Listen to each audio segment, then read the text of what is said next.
Dricus du Plessis versus Israel Adesanya at UFC 300? Is this for real? I mean, are you serious? So Hamza's not fighting for the title?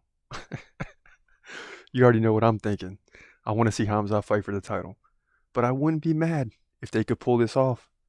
If du Plessis and Israel Adesanya can lock horns. Be a great thing for UFC 300. Broadcasting live from an undisclosed location. This is the Community MMA with your host, Chris Cross. Yes! Yes! Let's go, baby! Dana White privilege. Let's go, baby! Baby! Baby!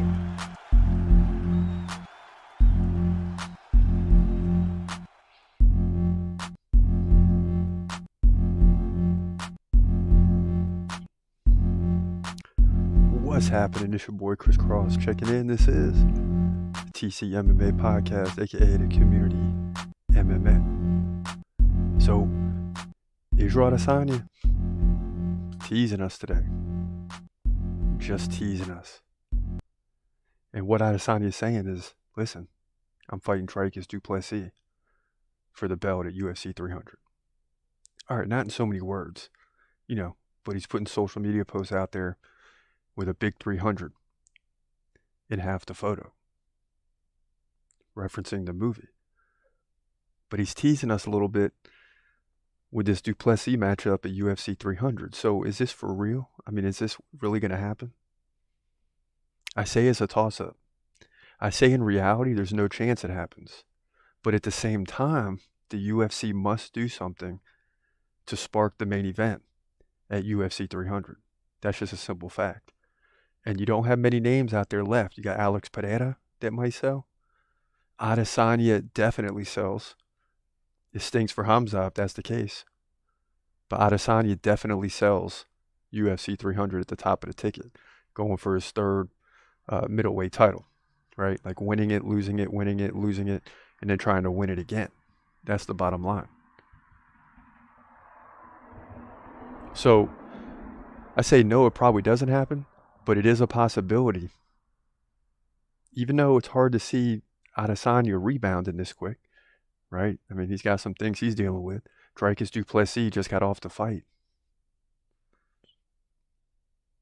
So, how's all this going to transpire?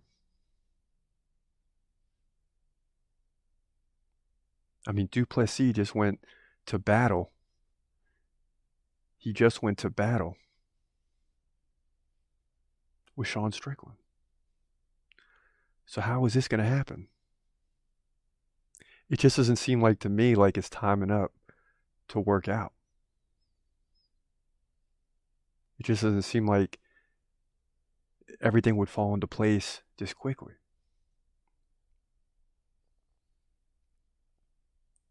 I mean, how could it? How could it? Adesanya's not ready. Du Plessis is not ready. But the UFC needs a main event for UFC 300. So everything is on the table right now. Do you understand what I'm saying? Everything is on the table. And if that means the UFC's got to ante up to make it happen, they're going to ante up to make it happen. Because Adesanya is not going to be ready and du Plessis isn't going to be ready. So the UFC is going to have to do something to entice both these guys. I mean, they don't need to be enticed too much because it's for the title. But du Plessis more than Adesanya. Like, Adesanya's not ready, but he could do it. Du Plessis is the one that's like, man, can I at least enjoy the belt for 3 solid months before I have to defend it? What's the rush? Those type of things. So, but then at the same time, it's like, when you look back in history, when you move forward 5 years and you look back at 300 and your Dricus du Plessis, you want to say you headlined that event. So there's a lot at play here for both these fighters, for the UFC, whoever headlines this event. And hopefully it's a good headliner. It's got to be a good headliner. But if it is, whoever headlines it and wins is going to go down in history. So why wouldn't you want to be on this card even against all the odds?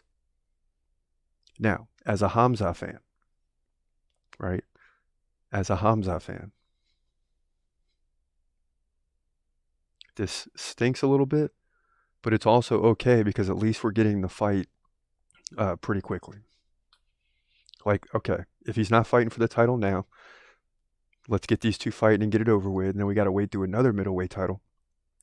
And I think what's going on is the UFC probably, if I had to guess, offered Hamza a fight and he didn't like it, and that's why you started hearing him getting on the horn a little bit a couple weeks ago, because he probably got offered a fight that wasn't for the title, and then he got all, upset about it.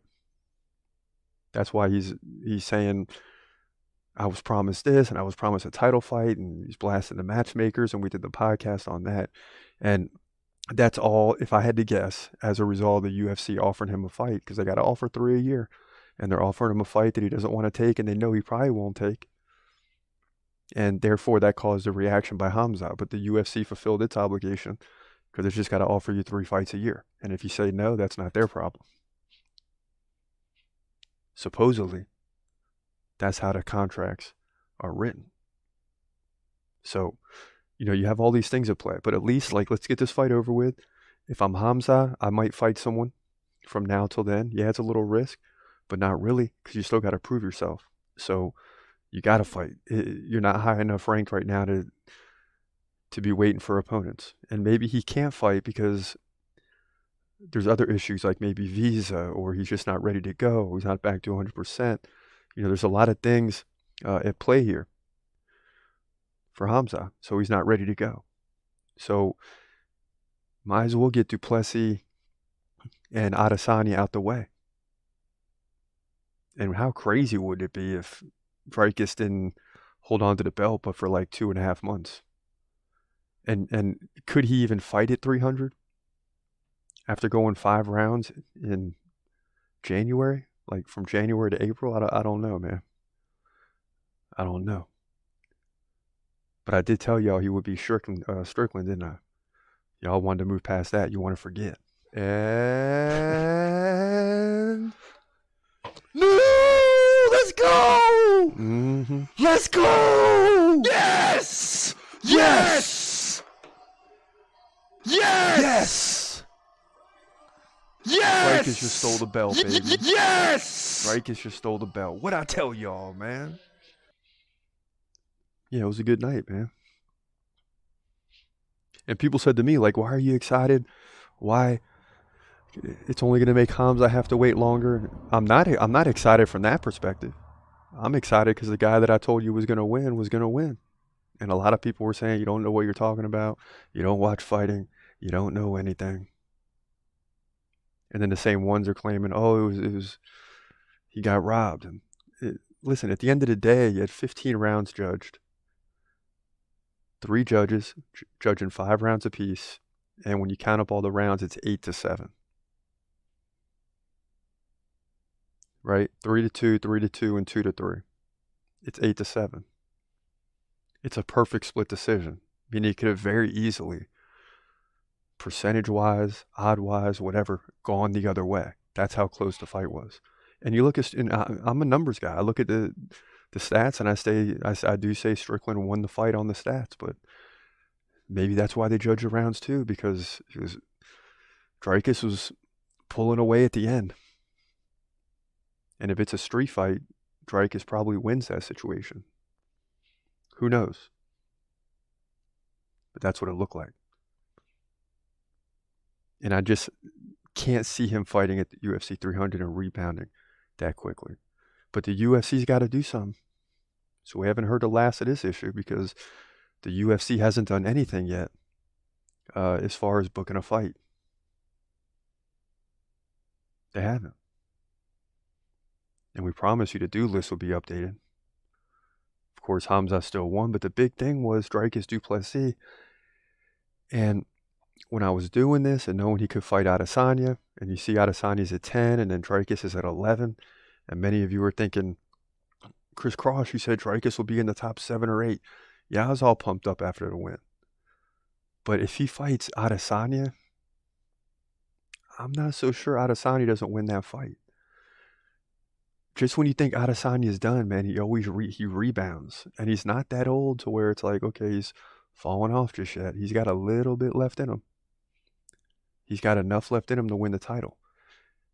And Adesanya does not like Du Plessis. At least it appears that way, right? I mean, no fighter likes another fighter when they're getting ready to get locked in the cage. I can promise you that. And if they do like each other, it's for a short period of time.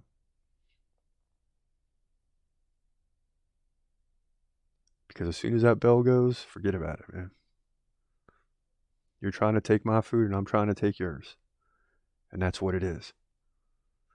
So yeah, Dricus didn't move into the top 10 after all. I couldn't move Adesanya out of there knowing they're going to fight and knowing that I could lean towards Adesanya. I'm going to have to really look at the stats and break this thing down. And I hate to go against Du Plessis, but if Adesanya can win the belt, we can eventually get a Hamza versus Adesanya fight, which then would take months because if Adesanya wins, he's not fighting anytime soon. It's not going to be like Du Plessis on a three-month rebound. I can promise you that. So we might be waiting a while. But if they do fight, my belief is that's what's going to happen. But of course, I will do, give it due diligence, and I'll look at the numbers and I'll make a decision. But something's going to have me look at Dricus and be like, yeah, I don't know if Adesanya can keep up with that. Now, the significant strikes per minute is a problem. But Adesanya's got that heart. He knows how to match up with his opponents. At the end of the day, he knows what he's doing. And when he's training and when he's motivated, and he's even more motivated when he's not the champ. Who in the heck thought he would KO Pereira to win the belt the second time? Not me. I didn't see that coming. I mean, never count out Israel Adesanya. I'm just telling you, you can't count this guy out. This guy is capable of winning on any given day. That's just the bottom line. So keep an eye on that one. I mean, if this fight happens, even if it's not 300 and it's like 302, 303, whatever, that's going to be an interesting fight. And yeah, again, it stinks that Hamza is put on the back burner. But when you look at all... Damn, dog, I hear you. When you look at the way that he responded on social media, it tells you that the UFC offered him a fight he didn't want to take. And he got PO'd about it. And he had to respond. And it doesn't do anything because the bottom line is it's just a business transaction or situation for the UFC. So Hamza's going to be on the back burner for another year, ladies and gentlemen. You just might as well get used to it. He's going to have to, if I was him, I would just go in there and try to wallop 2 or 3 guys. I don't care. I need to get the stigma and the hype back around me because that's what pushes for. See, if he wouldn't have missed weight against Nate Diaz and he would have went in there and took care of business like I'm pretty sure he would have, we would not be in this situation right now. Because all the people that are against him that were once for him are only against him because he missed weight against Nate Diaz. That's it. That's it. Some of you watching this right now were big Hamza fans and then one day just decided, man, he didn't make weight. Now I'm going to turn against him. Or, at worst, a lot of people that were for him just went silent when he missed weight. And it's just like, even though he ragdolled Kevin Holland in like 2 minutes, it didn't matter. People were still upset because they wanted to see him go in there and whoop up on Nate Diaz, and it didn't happen. So people are upset about it. And you can't blame them. But at the end of the day, it is what it is. Listen, for now, this is your boy Chris Cross. I hope you have a great day. God bless. As always, peace.